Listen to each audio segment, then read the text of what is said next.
Nous proposons ici de bâtir une petite application web cliente exploitant les notions acquises lors de la formation précédente sur la génération aléatoire de nombres en JavaScript. L'objectif ici est de sécuriser la soumission de données ou le téléchargement proposé par le biais de codes sécurisés retranscrits par des images. Vous constatez d'ailleurs la présence d'un bouton Nouveau code qui est proposé à l'internaute afin de générer une nouvelle image si d'aventure le code était jugé insuffisamment lisible. Le principe est donc de réaliser une barrière, une sécurité contre les robots qui génèrent du spam et qui sont capables de reproduire ces actions à grande échelle. Ainsi, le serveur ne sera pas trop sollicité. Si l'internaute se trompe dans la saisie de ce code à reproduire donc, vous remarquez que la suite de l'application ne lui est pas ouverte, en témoigne l'apparition de ce petit message d'erreur en rouge. En revanche, si l'internaute reproduit avec minutie le code qui lui est proposé à validation, vous remarquez que la suite de l'application lui est ouverte, en l'occurrence ici, un téléchargement est proposé d'un support de cours au format PDF. Il s'agit donc de la récompense. Pour réaliser cette petite application web cliente, comme toujours, je vous propose de partir depuis des sources existantes. Une page web à la structure HTML tout à fait fonctionnelle, mais comme vous le remarquez au clic sur les boutons pour l'instant, le code JavaScript est inopérant tout simplement parce que inexistant. Une fois que vous aurez téléchargé ces sources depuis le site bombage.fr et que vous les aurez décompressées, vous obtiendrez à la racine le fichier de la page web principale, celui que nous avons démontré par le biais de ces codes sécurisés, accompagné de ces ressources externes dans les sous-dossiers, comme par exemple ce petit sous-dossier images dans lequel figurent toutes ces images portant ces codes. Et remarquez aussi la présence d'un sous-dossier fort précieux JS dans lequel figure le script externe qui va permettre de générer aléatoirement ces codes images associés à ces codes de sécurité. Pour ce faire, je vous propose d'ouvrir ces fichiers depuis un éditeur tel que le Notepad++, en commençant par le fichier de script externe qui consiste en une fonction préconçue qui se nomme GenerCode, qui attend en paramètre un nombre aléatoire à faire varier entre 1 et 6 en entier pour pouvoir restituer une paire de variables imgsecure et codesecure, imgsecure désignant tout simplement l'image avec son chemin d'accès en relatif dans le sous-dossier, et codesecure permettant bien d'inscrire, de mémoriser le code de sécurité qui lui est directement lié. L'image devra être affichée, tandis que le code devra être conservé secret dans une variable JavaScript. Nous exploitons une instruction switch que nous avions démontrée dans maintes formations JavaScript permettant de gérer un grand nombre de conditions selon la valeur de ce nombre aléatoire généré. La paire qui sera retransmise ne sera pas la même à chaque fois qu'il y a un nouveau nombre aléatoire. À l'issue, cette fonction se contente de retourner sous forme d'une chaîne concaténée cette paire de variables séparées explicitement par un caractère remarquable qui permettra de découper ces informations pour les manipuler indépendamment. Nous affichons désormais notre code HTML, celui de notre page web principale, dans lequel, section Aide, vous remarquez d'ores et déjà la présence de la référence au script externe dans son sous-dossier JS, de manière à ce qu'il puisse se charger en même temps que la page, que sa fonction soit connue, et qu'elle puisse être appelée directement par le code JavaScript. Un peu plus loin dans notre structure HTML classique, vous remarquez l'imbrication des calques, les balises div HTML, avec notamment la présence des calques colonne gauche et colonne droite, qui représentent, ou plutôt qui sont représentés sur la page web par ces rectangles à coins arrondis, dans lesquels il y a déjà la présence de ces boutons et de ces images, une image qui est proposée par défaut. Et d'ailleurs, si nous scrutons le code avec un peu plus de minutie, nous notons en effet la présence ici de notre petite icône de téléchargement et dans un calque imbriqué, la présence de notre bouton permettant de générer un nouveau code, mais ne gérant aucun événement, donc ne pouvons produire aucune action. L'objectif sera de générer un nombre aléatoire, l'image par défaut, l'image de sécurité par défaut qui est proposée. Le principe donc consiste dans la section du script inférieur de commencer à développer et déployer notre code, celui qui va permettre précisément de générer aléatoirement une image avec un code à reproduire, de vérifier si ce code est juste et si tel est le cas, de proposer le téléchargement pour l'internaute. Je vous propose tout d'abord de débuter en dehors de toute fonction par la déclaration d'une variable publique que nous allons appeler code secure. L'intérêt de cette variable est qu'elle sera portable en dehors de toutes les bornes des fonctions que nous allons créer, de manière à ce qu'une fois que le code de sécurité sera enregistré, bien que d'une fonction à une autre, nous puissions le comparer avec la saisie de l'internaute, de manière à savoir si cette saisie est valide. Et nous allons en profiter pour appeler une fonction qui n'existe pas encore. Nous anticipons que nous appelons GénéreCode, celle qui doit se déclencher au démarrage pour générer un code de sécurité par le biais d'une image de façon aléatoire. C'est la raison pour laquelle, dans la foulée, nous créons cette fonction que nous nommons donc GénéreCode et qui n'attend aucun paramètre puisque l'objectif, justement, est de simplement générer un code entre 1 et 6 éventuellement, si le flux de notre fichier d'image varié, c'est ce nombre qui pourrait être passé en paramètre, de manière à pouvoir envisager des codes images qui soient en perpétuelle évolution. Le principe dans cette fonction, comme je vous le disais, est donc de pouvoir générer un nombre aléatoire. Nous allons répliquer ce que nous avons appris lors de la formation précédente en commençant par déclarer une variable locale cette fois-ci. Donc sa durée de vie sera limitée aux bornes de notre procédure GénéreCode. Cette variable, en même temps que nous la déclarons, nous l'affectons et nous souhaitons l'affecter à un nombre aléatoire compris entre 1 et 6. Comme nous l'avions fait lors de la formation précédente, nous exploitons donc notre objet mat qui propose une méthode qui se nomme floor et qui permet d'arrondir ce que nous allons lui passer en paramètre à l'entier directement inférieur. Et ce que nous souhaitons arrondir, c'est ce nombre aléatoire, car la méthode random de l'objet mat tel que nous l'avons découverte lors de la formation précédente, par défaut, permet de générer un nombre aléatoire réel compris entre 0 et 1. Pour qu'il soit compris entre 0 et 6, nous allons donc le multiplier par 6 et fermer la parenthèse de notre méthode floor de notre objet mat. Sauf qu'à ce stade, comme il s'agit d'un nombre réel arrondi à l'entier directement inférieur, 5,9 sera donc arrondi à 5, si bien que nous n'allons jamais générer le nombre 6 pour la sixième image de sécurité. C'est la raison pour laquelle nous ajoutons une unité, plus 1, à cette variable ainsi construite.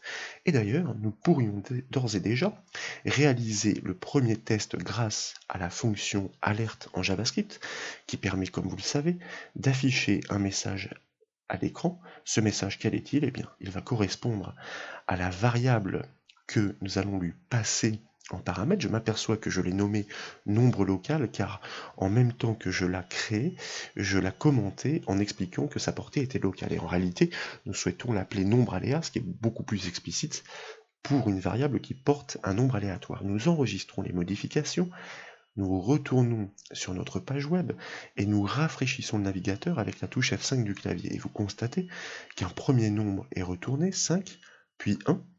Et de nouveau avec la touche F5 du clavier, vous remarquez qu'à chaque fois que la page est rechargée, un nouveau nombre aléatoire effectivement entier et compris entre 1 et 6 est proposé tout simplement parce que pendant la chronologie du chargement de la page, grâce à cet appel GénéreCode, notre fonction est appelée.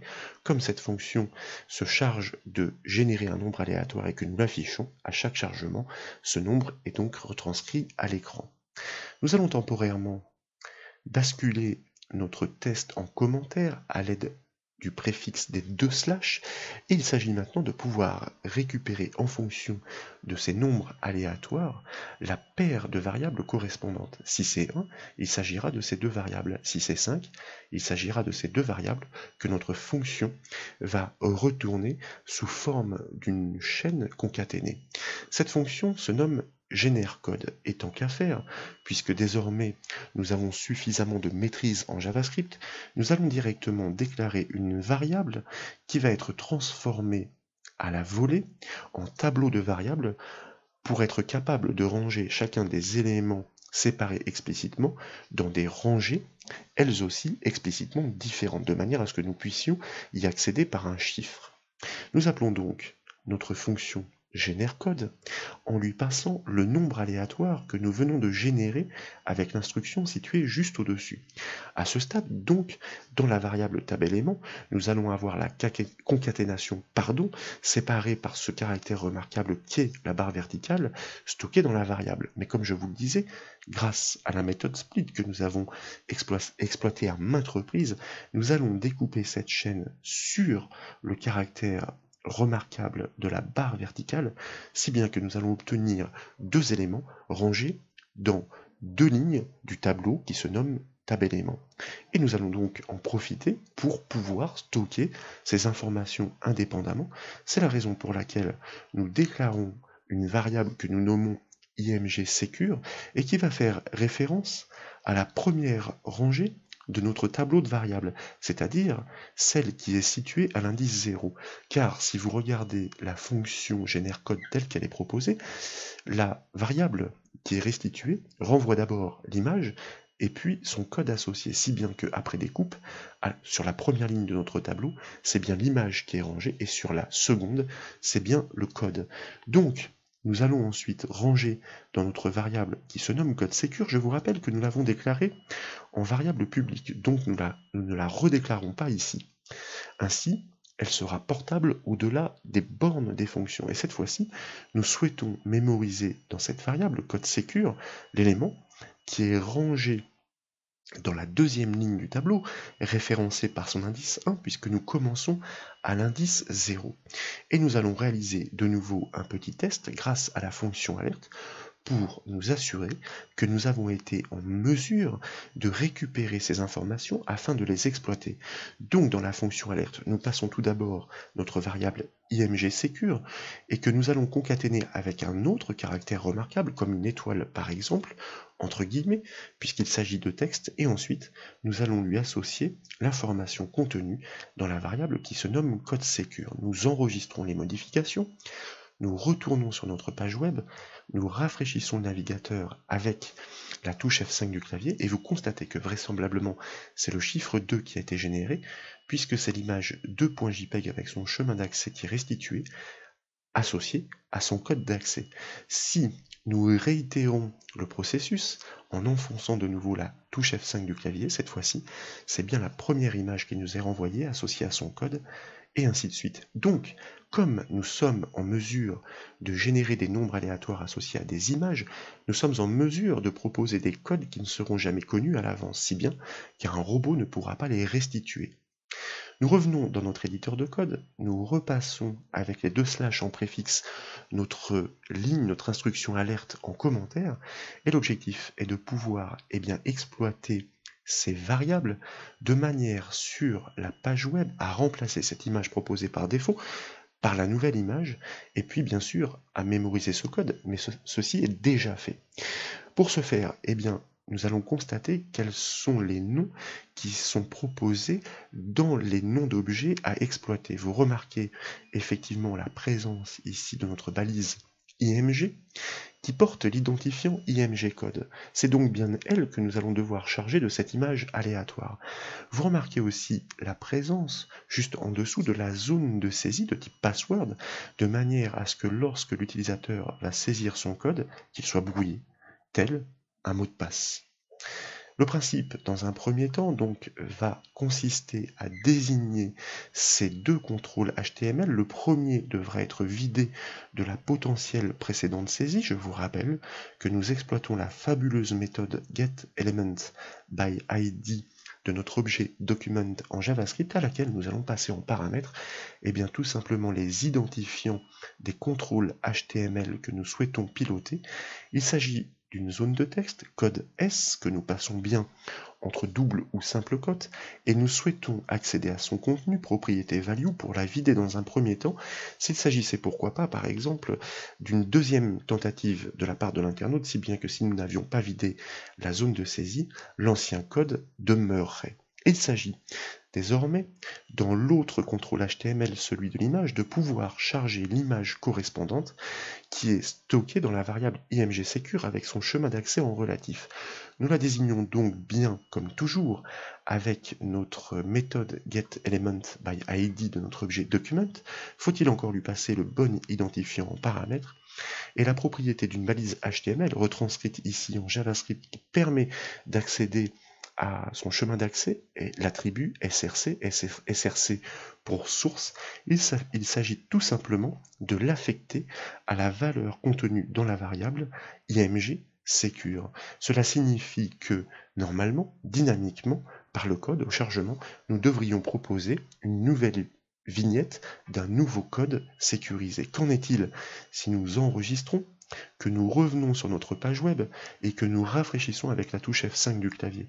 Vous constatez que notre application progresse au fur et à mesure, puisqu'à chaque fois que nous rafraîchissons la page, c'est bien un nouveau code retranscrit par une image associée à son code restitué qui est bien proposé sur notre petite interface web. Il s'agit donc désormais de pouvoir effectivement vérifier si la saisie de l'internaute correspond en effet au code de l'image. Mais avant cela, nous allons proposer une petite fonctionnalité qui est usuelle sur ce type de site web pour l'internaute, la capacité depuis le bouton Nouveau code à générer une nouvelle miniature d'image sécurisée si d'aventure l'internaute avait du mal effectivement à déchiffrer le code qui est proposé. Et pour ce faire, donc, dans notre balise input, le contrôle bouton en HTML, nous allons ajouter l'attribut onClick qui, comme vous le savez, puisque nous l'avons exploité à maintes reprises dans nos formations JavaScript, permet de gérer l'événement du clic sur le bouton. L'objectif est donc que au clic égal, entre guillemets, eh bien, nous déclenchions de nouveau le processus de traitement de notre fonction GenereCode qui va se charger sur demande, donc sur événement, de produire un nouveau code, donc d'afficher une nouvelle image associée. Qu'en est-il si nous revenons sur notre page web, que nous la rafraîchissons et que nous cliquons sur notre bouton Nouveau code, vous voyez que, en effet, cette fois-ci, sur demande, nous sommes bien en mesure de générer un nouveau code pour pouvoir permettre une nouvelle saisie. Il s'agit désormais, comme je vous le disais, de créer la fonction permettant de vérifier la validité de la saisie de l'internaute. Donc, mot-clé function, comme toujours, et nous allons arbitrairement mais explicitement nommer cette fonction vérifier code qui porte bien son nom donc. Nous commençons comme toujours par la borner avec ses accolades afin de nous assurer de ne pas les oublier et donc de ne pas générer d'erreurs de code. Il s'agit ici d'utiliser l'instruction conditionnelle if en JavaScript. Le but du jeu est de vérifier si effectivement la saisie de l'internaute correspond au code de sécurité qui est mémorisé dans notre variable code secure et qui, je vous rappelle, a une portée publique, donc notre fonction vérifier code la connaîtra. Il s'agit d'accéder en effet à notre contrôle HTML de type input texte qui se nomme code S grâce comme toujours à notre méthode getElementById. Mais pour nous assurer qu'il n'y ait pas de problème de comparaison à cause de la case, tantôt en majuscule, tantôt en minuscule, puisque tous ces codes sont restitués eux-mêmes en majuscule, nous allons exploiter une méthode sur les variables de type string que nous avions déjà exploitées qui se nomme toUpperCase et qui, comme son nom l'indique, permet de transformer la chaîne en majuscule. Attention encore une fois à cette cache chameau, le U en majuscule et le C en majuscule, car comme vous le savez, le JavaScript est sensible à la casse. L'objectif est de savoir si cette saisie, donc convertie en majuscule, est bien identique au code de sécurité associé à l'image et mémorisé dans la variable code secure. Si tel est le cas, alors nous devons proposer au téléchargement le petit fichier PDF qui est situé dans le sous-dossier PDF. Comme vous le constatez, si nous revenons à la racine de notre décompression, dans notre dossier PDF, il y a effectivement notre fichier raccourci Windows.pdf. Et pour ce faire, donc, dans la branche if de notre instruction conditionnelle, nous allons cette fois-ci utiliser un nouvel objet, en tout cas que nous n'avions pas encore exploité jusqu'alors, window, qui propose une méthode open suffisamment parlante qui permet tout simplement d'exécuter l'ouverture ou le déclenchement d'un fichier qui peut être un exécutable et qui est proposé en paramètre de cette méthode. Il s'agit de l'inscrire entre simple ou double quote, puisqu'en l'occurrence, le chemin d'accès correspond à un texte. Comme je vous le disais, il faut pouvoir le désigner en relatif. Nous savons que notre fichier est situé dans le sous-dossier PDF, et pour ne pas commettre d'erreur de saisie, je vais me permettre de copier et de coller le nom du fichier. PDF, raccourci Windows.pdf. Et dans la foulée, donc, eh bien, il s'agit de réinitialiser certaines zones, car il y a un petit contrôle dont nous n'avons pas encore parlé, qui est situé dans le cadre de gauche, qui se nomme indication, et qui en cas d'erreur va tout simplement permettre de restituer en rouge. Constatez que sa balise, son attribut style a effectivement pré-réglé cette mise en forme de police. Eh bien, si effectivement il s'agit d'un deuxième essai et que cet essai est concluant, ce message doit disparaître, sinon il y aura confusion pour l'internaute. C'est la raison pour laquelle, après avoir proposé ce lien de téléchargement, toujours grâce à notre méthode getElementById, nous accédons à notre contrôle HTML, notre calque, d'identifiant indication, et pour lequel nous allons réinitialiser son contenu. Il ne s'agit plus de la propriété value, car je vous rappelle que value permet de réinitialiser le contenu des zones de texte. Ici, il s'agit d'un calque, et il y a deux propriétés, innerText ou innerHTML. Comme nous souhaitons simplement purger son contenu, innerText réinitialisé sur une chaîne vide par le biais de deux guillemets suffira amplement. Dans le cas contraire, en revanche, bien sûr, le cas contraire, le else, signifie que l'internaute s'est trompé dans la saisie, ou peut-être qu'il s'agit d'un robot. Auquel cas, nous devons en informer le visiteur, le code saisi est incorrect, pour qu'il puisse recommencer. Donc, nous inscrivons le message qui va être affecté à la propriété innerText de notre calque indication, de notre div, et le message devrait donc apparaître en temps réel. Et dans la foulée, bien entendu, puisque nous lui avons indiqué que sa saisie n'était pas correcte et que la suite de l'application ne pouvait pas lui être ouverte, nous allons régénérer un code aléatoire, c'est-à-dire une nouvelle image avec un nouveau code sécurisé pour qu'il puisse tenter sa chance. Bien sûr, pour que cette vérification des codes de sécurité puisse se faire par les instructions JavaScript, faut-il encore que cette fonction soit appelée, comme toujours sur événement, lorsque l'internaute aura en effet saisi son mot de passe et qu'il aura cliqué sur le bouton valider. Donc, comme précédemment, nous devons exploiter son attribut onClick de manière à gérer l'événement du clic et pouvoir déclencher l'exécution du code contenu dans la fonction JavaScript vérifier code. Qu'en est-il désormais si nous revenons sur notre interface que nous réactualisons avec la touche F5? Un code est effectivement proposé, il ne nous convient pas, donc nous pouvons cliquer sur le bouton afin de le régénérer. Nous tentons notre chance, nous validons le code étant incorrect. Vous remarquez qu'en même temps que le message d'erreur on ne peut plus explicite s'affiche, qu'un nouveau code est proposé. Cette fois-ci, en revanche, si nous tapons scrupuleusement les indications sans nous tromper, et vous voyez que, enfin là vous ne le voyez pas, mais en l'occurrence je l'ai tapé en minuscule, mais comme notre méthode toUpperCase va modifier cette casse, il n'y a aucun souci. Cette fois-ci, le code étant correct, remarquez qu'effectivement la suite de l'application est ouverte, que le lien de téléchargement est instantanément proposé, et que donc nous avons effectivement sécurisé soit la soumission de données, soit les liens de téléchargement proposés, grâce à ces codes d'image générés aléatoirement. Voilà pour cette petite vidéo, j'espère qu'elle vous a plu. Comme toujours, si c'est le cas, je compte sur vous pour mettre un petit j'aime, et comme vous le savez, vous pouvez retrouver toutes les autres formations sur le site bombache.fr. Je vous remercie.